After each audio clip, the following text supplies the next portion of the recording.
A veteran who served in Iraq and Afghanistan went to an urgent care in Baltimore with what he thought was strep throat. Days later, he wound up dead. His loved ones believe if doctors had known about his military service, it would have alerted them to a heart condition and could have saved his life. WJZ investigator Mike Helgren reports a new law passed in his honor means that every patient will soon be asked a simple question: have you served? Yeah, what a simple question. Why didn't they ask that? What would have changed if they did? That haunts Jessica Fast. So does the night that tore her life apart when she thought her husband Matthew was sleeping. And I'm doing one of these, to your partner that you're like, stop snoring. And he wasn't really moving or acknowledging. I recall one really big breath, like really, really heavy big breath. And I couldn't get him to respond at all. She called 911. Matthew got to the hospital, but doctors could not save him. It was surreal. The chaplain came in, and I was so confused. And they gave us a chance to see him before he passed away. He was very peaceful, and his parents got there. And yeah, he was 29. Matthew, a police officer in Frederick, seemed healthy, but did visit an urgent care in Baltimore City a few days before he died. He's like, I think it's just strep. It feels just like my chest, my throat. So they tested him for strep. They did 2 tests. They did the rapid test, and then they did the longer one. And the rapid one came back, and no strep. So they said, okay, go get some rest. Doctors did not know or ask about Matthew's military service in Iraq and Afghanistan. For years, he was exposed to burn pits.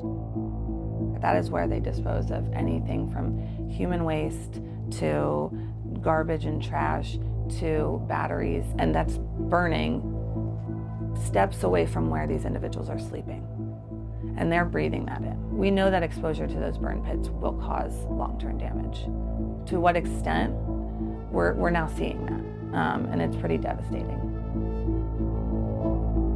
A study in the Journal of the American Medical Association last year looked at almost 500,000 veterans and found a significant increase in those with heart problems.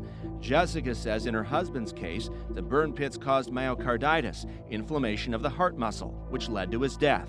If only the doctor would have asked about his military service, she believes it would have revealed symptoms of something far more serious.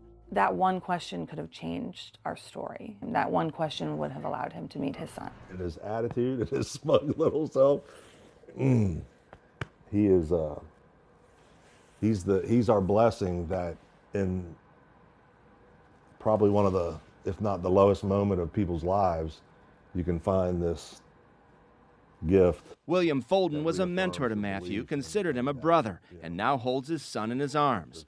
Jessica Fast found out she was pregnant just a week after her husband's death. Life and his legacy is right here. Folden is also a state senator who wanted to take action to make sure no other family feels this pain. I know he's very proud of his daddy, huh? He was 29 years old. 29.